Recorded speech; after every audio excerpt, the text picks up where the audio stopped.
Riley. Wolves and wagers.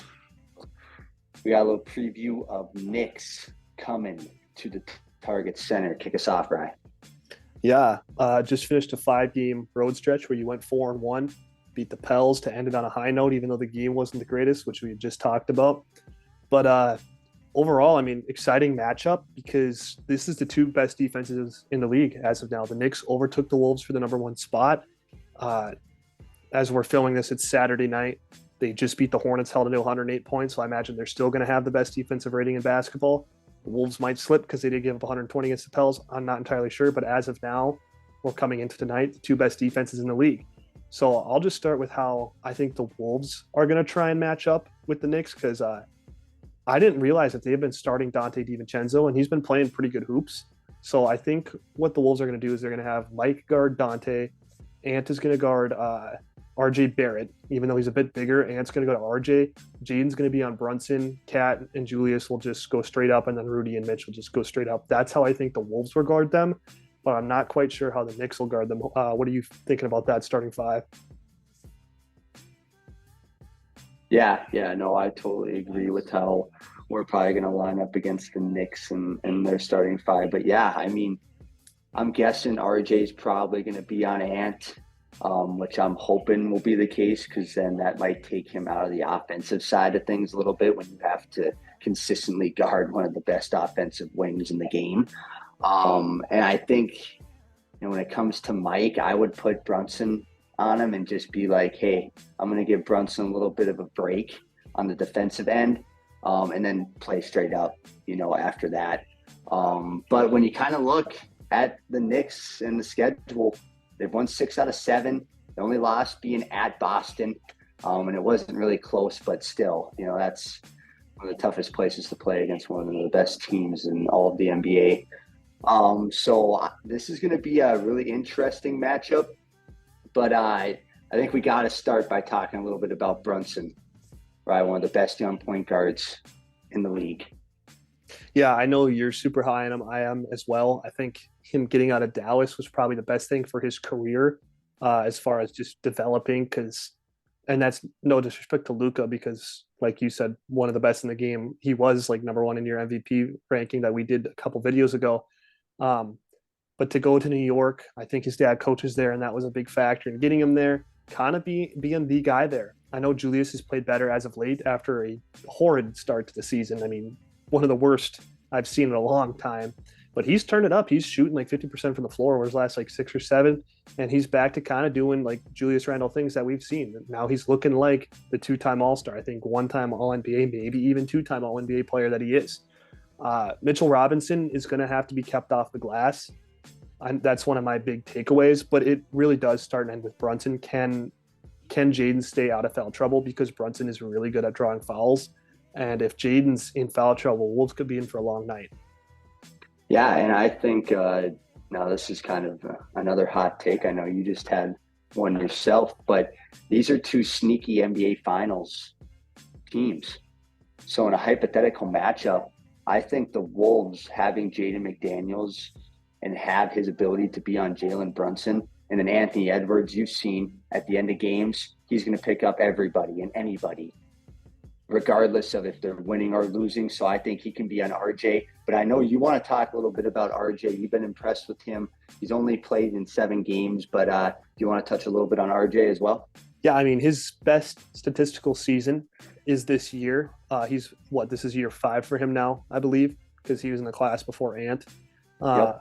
But I think he was shooting, and I'm not sure if he still is. I should have checked before we started filming this, but he's shooting like 50% from 3. And he's not been known as a 3-point shooter. So to him to be hitting those long range shots is huge for the Knicks because he was a trade candidate, I thought. Now he still could be, and they could use his salary to go get somebody who maybe fits better. But his game as of like the last couple of years just didn't really fit them because, you got your scores and then you need to surround Julius and Brunson with outside shooters. That's why I love going and getting a guy like Josh Hart, perfect 3-and-D guy.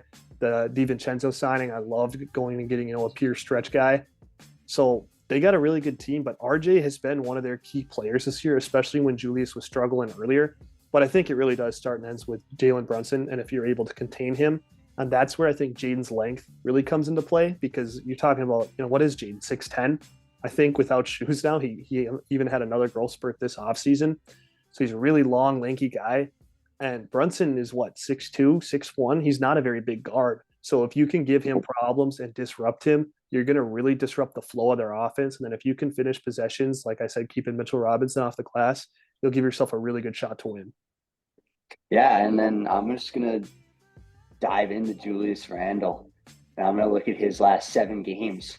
Hasn't had a night under 20, and he's consistently been around that 10 rebounds. And then his assist numbers in the last 7, he's averaging around 7 assists on top of that. And then you look at his field goal percentage, you look at his season numbers, absolutely atrocious, like 37 and 29%. But you look at his last 7, right? He's only had one night, and that was at Boston, where he was 2 of 8.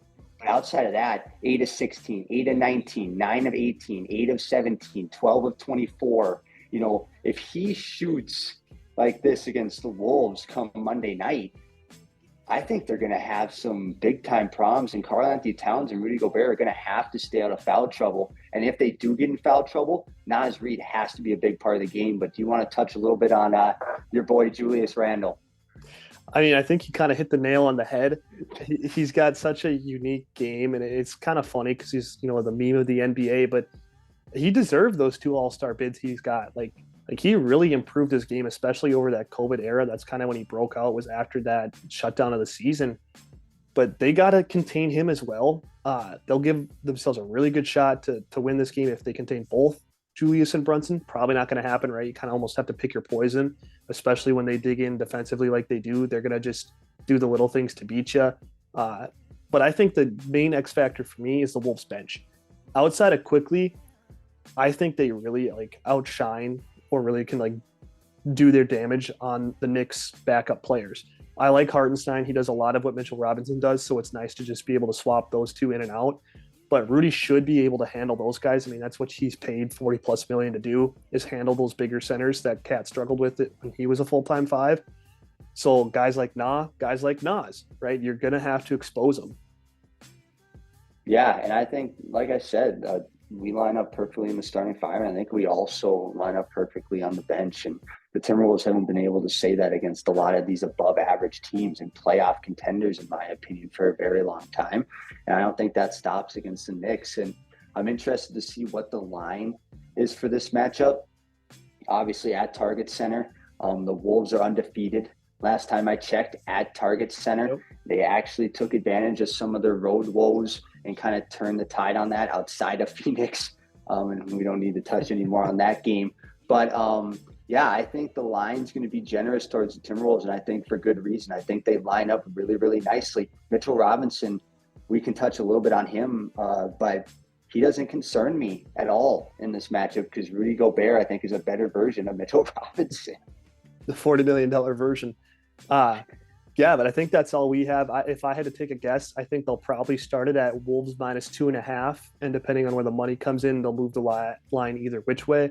But if I had to take a guess, I think that's where it would start, just because it is at home, and they are 9-3 compared to the Knicks 8-5. But like you said, playing really good ball, they're winning a ton of games. It's not going to be an easy matchup. It's going to be a gritty game. But we're both excited for it. But stay tuned for more NBA content that we'll have coming out later this week, not just Wolves related, but NBA as a whole. I'm sure we'll do another power rankings video soon.